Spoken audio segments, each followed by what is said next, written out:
ब्राह्मणों को बुद्ध से इतनी नफरत क्यों थी और इसके पीछे का क्या कारण था?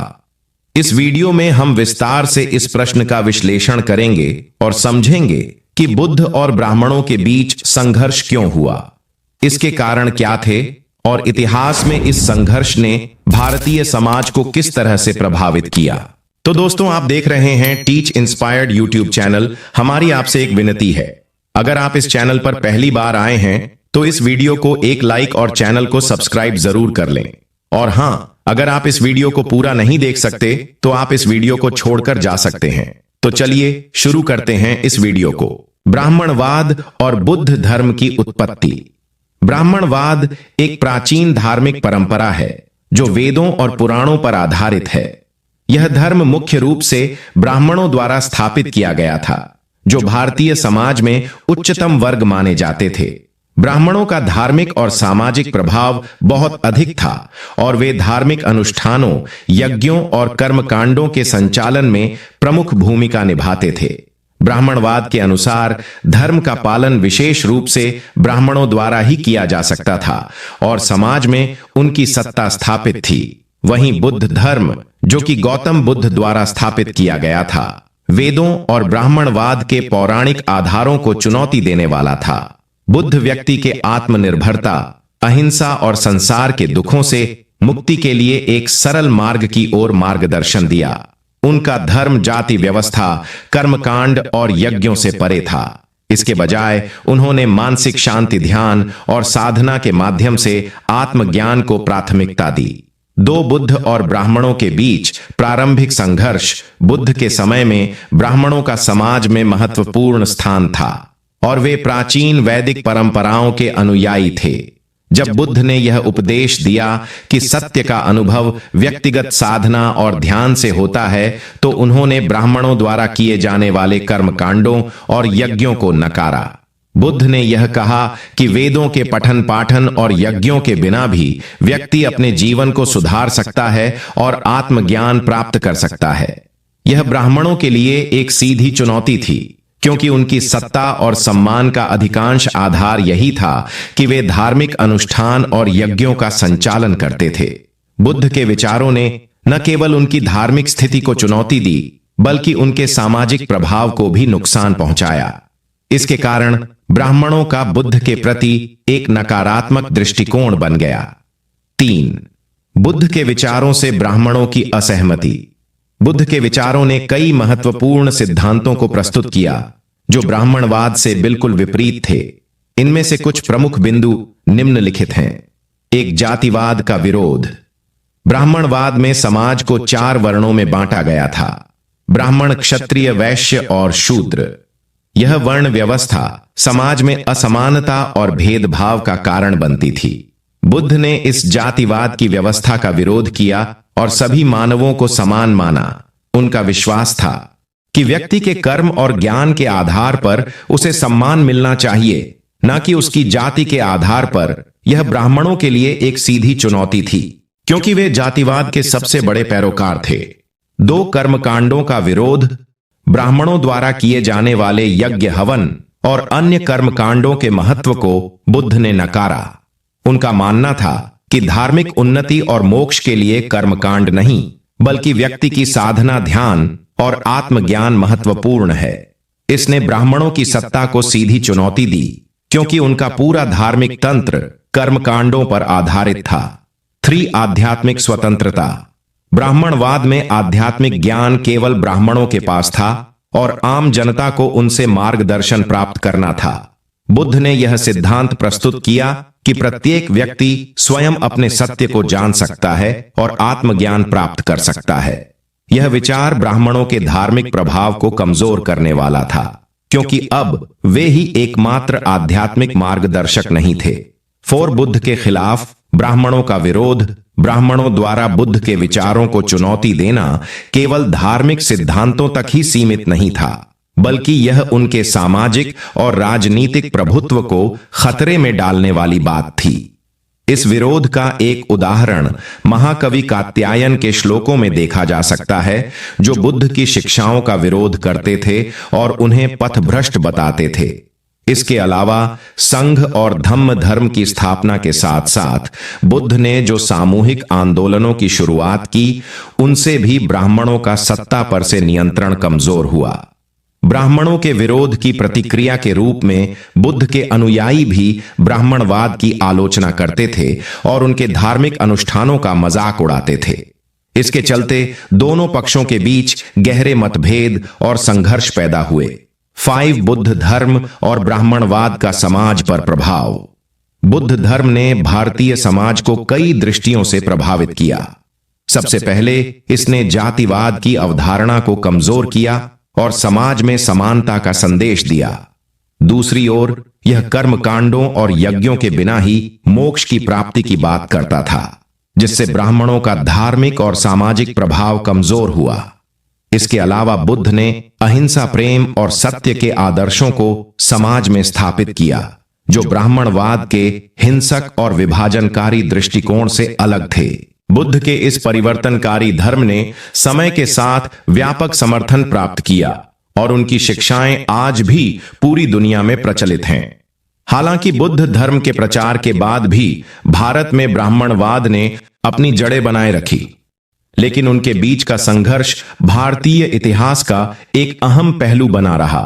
सिक्स बुद्ध और ब्राह्मणों के बीच की नफरत और संघर्ष उनके धार्मिक और सामाजिक दृष्टिकोणों के बीच के अंतर के कारण था।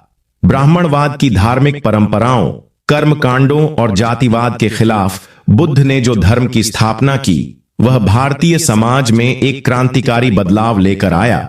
बुद्ध के विचारों ने ब्राह्मणों के धार्मिक प्रभाव को चुनौती दी और इस प्रकार उनका विरोध स्वाभाविक था।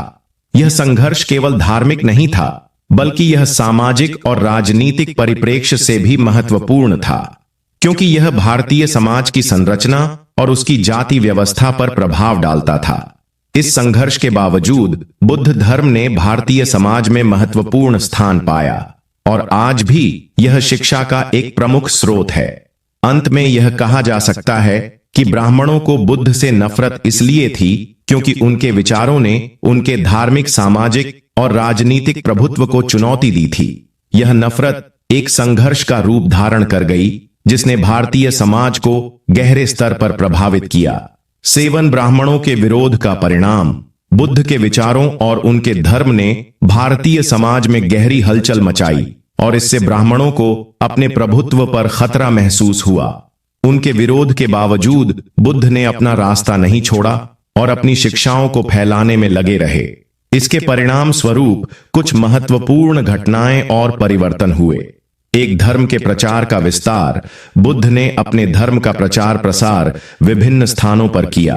उनका प्रभाव धीरे धीरे बहुत बड़े क्षेत्र में फैला और उन्होंने कई प्रमुख राजाओं जैसे अशोक से भी समर्थन प्राप्त किया।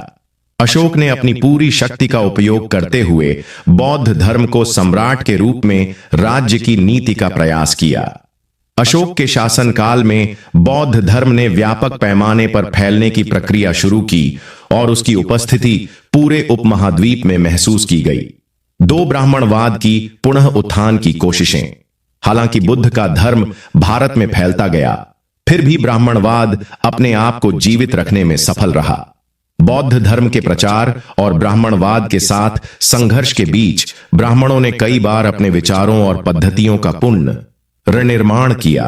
इस समय के दौरान वे अपने धार्मिक तंत्र को सुदृढ़ करने के लिए विभिन्न उपायों की खोज करने लगे, जिनमें हिंदू धर्म के समावेशी रूपों का जन्म हुआ। जैसे जैसे समय बीतता गया, ब्राह्मणों ने हिंदू धर्म के भीतर नई धारा का निर्माण किया, जिससे उन्होंने बौद्ध धर्म के साथ संघर्ष को कुछ हद तक कम किया। 8वां, बौद्ध धर्म का पतन और हिंदू धर्म का पुनर्निर्माण। हालांकि बौद्ध धर्म ने बहुत समय तक भारत में प्रभाव बनाए रखा, लेकिन धीरे धीरे यह भारतीय समाज में हाशिए पर चला गया। 12वीं शताब्दी के आसपास बौद्ध धर्म का प्रभाव काफी कम हो गया, जबकि ब्राह्मणवाद या हिंदू धर्म का पुनर्निर्माण हुआ। इसके पीछे कई कारण थे, जिनमें बौद्ध धर्म के आंतरिक विभाजन, बौद्ध संघ की कमजोरी और विदेशी आक्रमण जैसे कारण शामिल थे। इसके अलावा ब्राह्मणों ने हिंदू धर्म के भीतर नए और समावेशी रूप विकसित किए, जिससे हिंदू धर्म ने बौद्ध धर्म को दबाया और फिर से प्रमुख धर्म बन गया। 9 और ब्राह्मणवाद के बीच की लड़ाई का आधुनिक समाज पर प्रभाव। बुद्ध और ब्राह्मणवाद के बीच के संघर्ष का प्रभाव न केवल प्राचीन भारत तक ही सीमित रहा, बल्कि इसने आधुनिक भारत की धार्मिक और सामाजिक संरचनाओं पर भी गहरा प्रभाव डाला।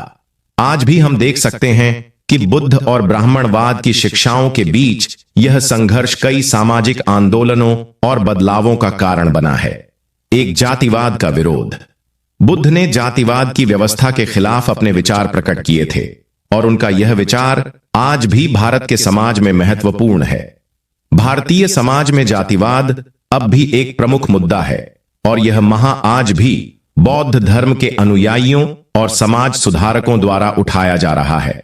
बुद्ध के विचारों ने समाज में समानता और इंसानियत की बात की, जो आज भी कई समाज सुधारकों और आंदोलनों का आधार है। दो धार्मिक समरसता का संदेश। बुद्ध ने धर्म के साथ साथ धार्मिक समरसता और सहिष्णुता का भी प्रचार किया। उन्होंने यह स्पष्ट किया कि धर्म एक व्यक्तिगत यात्रा है और किसी भी धर्म के अनुयायी को दूसरे धर्मों के प्रति सम्मान और सहिष्णुता दिखानी चाहिए। उनका यह संदेश आज के समय में भी प्रासंगिक है, जहां धार्मिक असहमति और भेदभाव एक महत्वपूर्ण सामाजिक चुनौती बन गए हैं। श्री संघ और समाज सुधार बुद्ध के संघ संगठन ने भारत में एक समग्र सुधार की दिशा में काम किया। उनका संघ न केवल धार्मिक संस्थाओं को नया रूप देने में सफल रहा, बल्कि यह समाज के सभी वर्गों को एकजुट करने का एक माध्यम भी बना। यह दृष्टिकोण आज भी कई सामाजिक आंदोलनों और सुधारों में देखा जाता है, जो समाज की जड़ों को मजबूत करने और शोषण को समाप्त करने की दिशा में कार्यरत हैं। 10 बुद्ध और ब्राह्मणों के बीच की नफरत और संघर्ष एक लंबे समय तक चले घटनाक्रम का परिणाम था, जो धार्मिक, सामाजिक और राजनीतिक दृष्टिकोण से गहरे प्रभाव डालने वाला था। ब्राह्मणवाद का परंपरागत ढांचा बुद्ध के विचारों के सामने कमजोर पड़ा, जो जातिवाद, कर्मकांड और धार्मिक विभाजन के खिलाफ थे।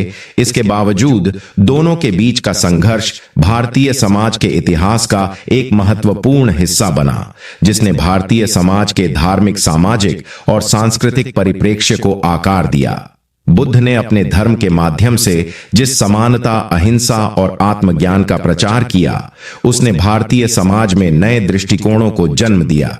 हालांकि ब्राह्मणवाद ने समय के साथ अपने रूप को बदलते हुए पुनर्निर्माण किया, लेकिन यह संघर्ष आज भी भारतीय समाज में प्रासंगिक है और इसके प्रभाव से हम आज भी अपनी धार्मिक और सामाजिक पहचान पर विचार करते हैं। अंत में यह कहा जा सकता है कि बुद्ध और ब्राह्मणवाद के बीच का संघर्ष केवल एक धार्मिक संघर्ष नहीं था, बल्कि यह एक सामाजिक आंदोलन था, जिसने भारतीय समाज की सोच, संरचना और विकास को प्रभावित किया। यह संघर्ष हमें यह सिखाता है कि किसी भी धर्म और समाज के भीतर बदलाव और सुधार के लिए एक नई सोच और दृष्टिकोण की आवश्यकता होती है, जो समानता और न्याय की दिशा में काम करता हो। जय भीम। नमो बुद्धाय।